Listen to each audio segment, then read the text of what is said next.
मोहनजोदड़ो में अनेक सार्वजनिक महत्व के भवन प्राप्त होते हैं, जिनमें वृहत स्नानागार का पहले ही उल्लेख किया जा चुका है। अब अगला भवन था विशाल अनगार। स्नानागार के पश्चिम में एक विशाल आकार का भवन के अवशेष मिले हैं, जिसे अनगार के रूप में पहचाना गया है। शायद इस भवन में राजस्व के रूप में इकट्ठे किए गए अनाज को रखा जाता था। तो इस तरह यह एक राजकीय भवन था। इसमें स्टोर अनाज रखने के लिए विशेष सुविधाएं की गई थी।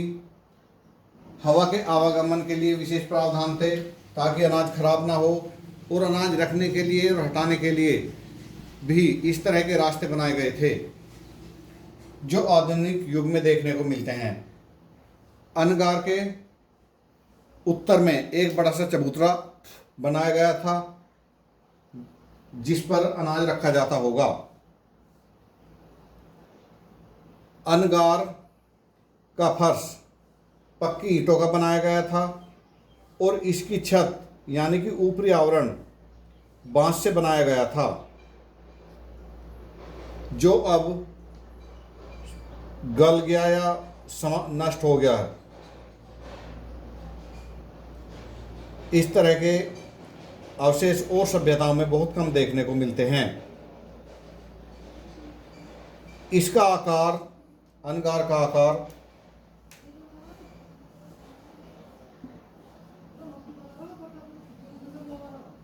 मीटर बाय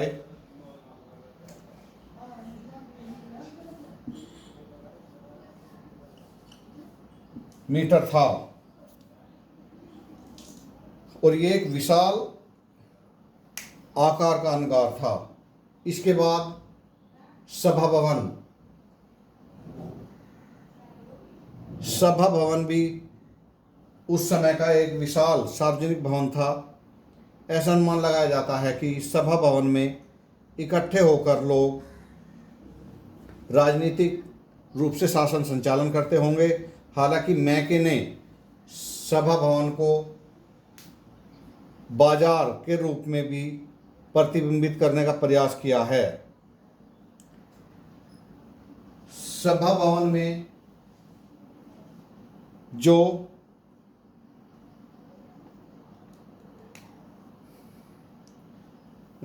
ईंटों के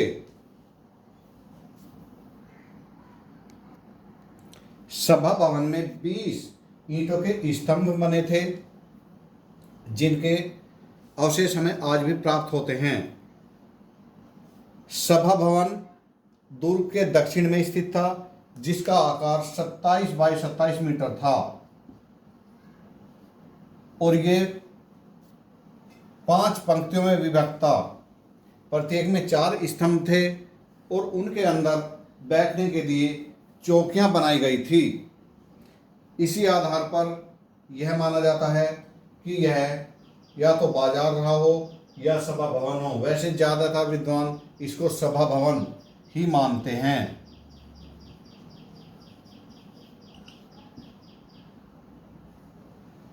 इसके बाद एक महत्वपूर्ण सार्वजनिक भवन था पुरोहित आवास। पुरोहित आवास भी मोहनजोदड़ो की महत्वपूर्ण इमारत थी, जो वृहत स्नानागार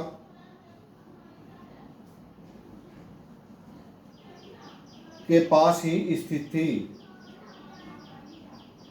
वृहत स्नानागार के उत्तर पूर्व में स्थित होने के कारण इसको पवित्र माना गया और यही माना गया है कि ये पुरोहित, जो वहाँ का मुख्य पुरोहित था, उसका भवन रहा होगा।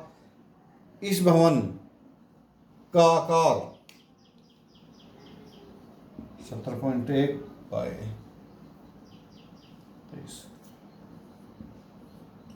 77 के आकार का था। इस भवन में 3 और कमरे बने हुए हैं, उसके आगे बरामदे बनाए हुए हैं। कुछ कमरों के फर्श पक्के हैं। ऐसा माना जाता है कि यहाँ पर प्रधान पुरोहित रहता होगा तथा शासन का संचालन करता होगा। इसके साथ साथ यह उसका विद्यालय भी रहा होगा। इस प्रकार मोहनजोदड़ो में वह सभी विशेषताएं मिलती हैं जो किसी साम्राज्य की राजधानी में मिलती थी।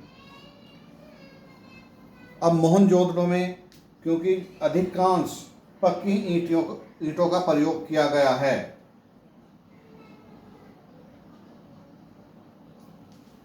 और इसका बड़े स्तर पर प्रयोग किया गया है, बड़े स्तर पर प्रयोग किया गया है। यहाँ पर प्रयोग होने वाली सामान्य ईंटों का आकार 28x14 सेंटीमीटर था। 28x14 centimetre. जैसे कि हमने अभी बताया, मोहनजोदड़ो में सामान्य नागरिकों के लिए और विशिष्ट इमारतें दोनों प्रकार के मिलते हैं। सामान्य नागरिकों के लिए पूर्वी टीला था और पश्चिमी टीले पर विशिष्ट भवन थे, जिसमें स्नानागार, अन्नगार, सभा भवन, पुरोहित आवास, जिनकी विशेषताएं बताई हैं। और ये नगर क्योंकि समकोण पर काटे हुए रास्तों के द्वारा वर्गाकार और चतुर्भुजाकार में बटा हुआ था, और इस नगर के भवन, विशाल भवन तो पुरोहित आवास जैसे थे, और सामान्य या छोटे से छोटे भवन 2 कमरों वाले थे। प्रत्येक भवन में रसोई, शौचालय और स्नानागार होता था, और प्रत्येक भवन में निजी कुआं भी होता था। इन सब का पानी घर के बाहर रास्ते की नालियों में डाल दिया जाता था। मकान बनाने के लिए कच्ची और पक्की दोनों प्रकार की ईंटों का प्रयोग किया गया है। मकान एक दूसरे से सटाकर भी बनाए गए हैं। कुछ मकानों के बीच 1 फुट की दूरी भी छोड़ी गई है ताकि हवा और प्रकाश का सही से आवागमन हो सके। इसके साथ साथ मकानों की दीवारों पर पक्की ईंटों की सीढ़ियाँ मिलती हैं जो ऊपर चढ़ने के लिए थी। छतें लकड़ी की बनाई जाती थी। संभवतः दरवाजे लकड़ी के बनाए जाते थे जो प्रारंभ में ना बनाकर कमरे के अंत में लगाया जाता था। जंगले पत्थरों के लगाए जाते थे।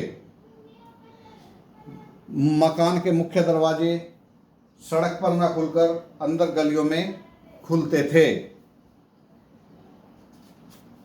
इस सभ्यता में सबसे बड़ी बात जल निकासी की व्यवस्था है, और यह इसे अन्य सभ्यताओं से अलग स्थान प्रदान करती है। इसके अलावा पक्की ईंटों का प्रयोग जो मेसोपोटामिया में भी सीमित मात्रा में होता था और मिस्र की सभ्यता में तो था ही नहीं। इस प्रकार यहाँ की नगर नियोजन प्रणाली और मकान बनाने का तरीका वर्तमान जैसा ही था, केवल सीमेंट के प्रयोग से वर्तमान में क्रांति आई है और जो समय उपलब्ध नहीं था।